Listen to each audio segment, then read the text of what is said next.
Hey everybody, this is Glamazon Tyomi with Glamorerotica101.com, and I am here with Tyrese Gibson, R&B singer and Hollywood actor, and the legendary Reverend Ron. How are you guys doing today? Good. Good. So I'm going to jump right into it. You two are definitely no strangers to the literary world, and you're definitely not strangers to social media and expressing your opinions. So please explain to me, how did you two decide to come together and collaborate your opposing opinions to create this self-help book for women?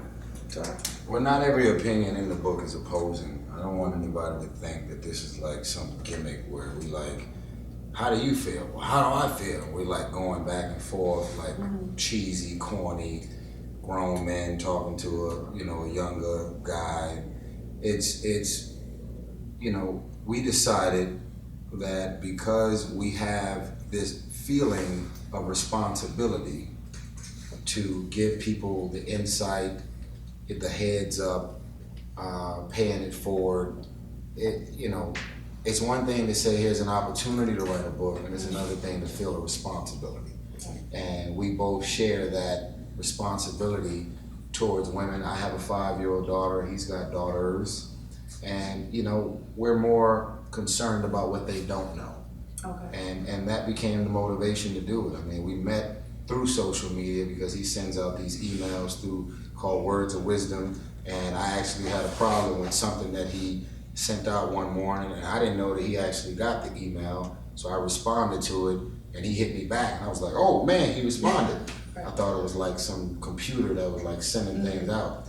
But that's how we met, and then we got on the phone and talked for like 3-4 hours, laughing, arguing, going back and forth, and we've been friends ever since. So here we are with our first book, Manology.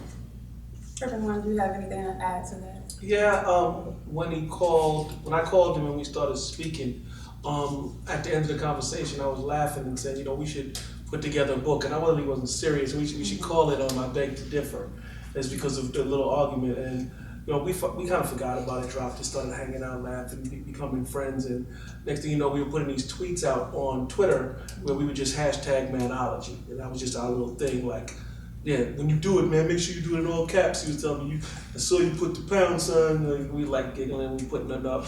People was getting into it, it was really big. It was starting to get so big that we had like a little bidding war that all the companies wanted this Manology book, especially on the heels of Steve Harvey. It was like overwhelming that we had like an auction. So everybody, we ended up at Simon & Schuster, and so far so good. People are really responding well to it.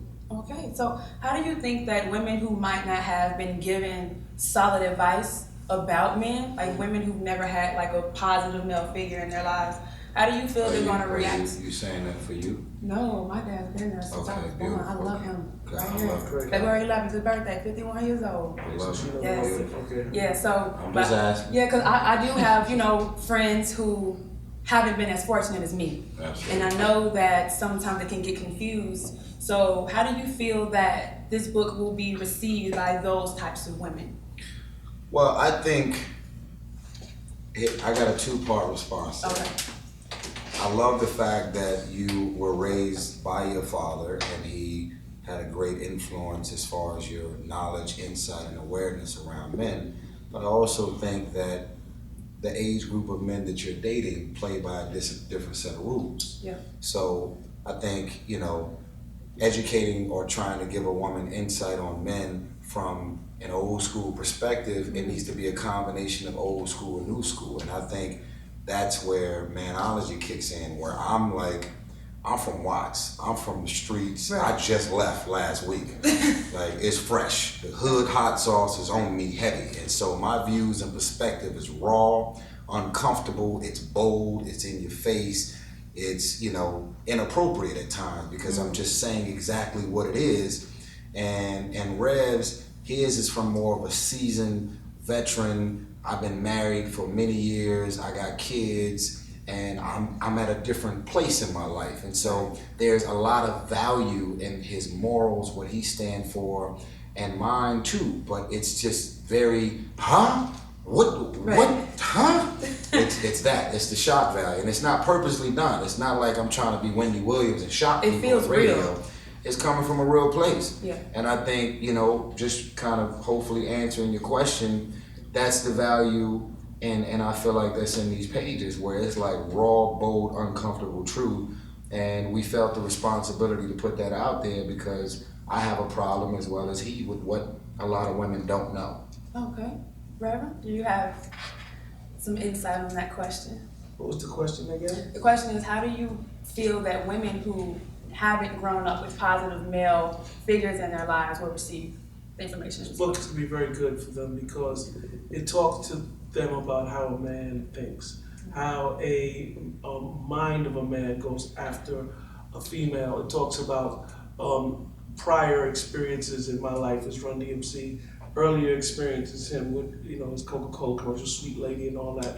And it just gives you a heads up on, the magician, the magician man that puts up all this smoke and mirrors and he's really just after getting some sex and he's out. So this book will give you lots of tips on how to recognize and be able to walk away from. And there's a tweet that I put out the other day where I said, when the past calls, press the ignore button, it has nothing new to say. Nice. So one last question for you guys, and we'll wrap this up. That's a jewel and a Yeah, half. I Hold on. do love that. My God. So why do you feel it is important for women to have open and clear communication in their relationships with their partners?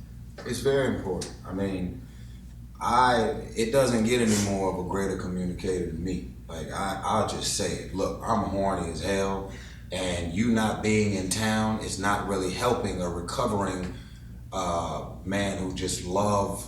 Sex addict? Yeah. Well, whatever. I never called myself a sex addict. I just love sex, and so if sex addict is sex addict is like whatever. I'm just saying, like, I love you and you are stopping me from wilding out when you're here. But if you're gonna leave town for a couple of months, you can't just say, well, we're together, we're committed. No, you have the tolerance, because most women do, to stay focused, stay faithful, and every man looking wherever they're not gonna cheat. Most women don't.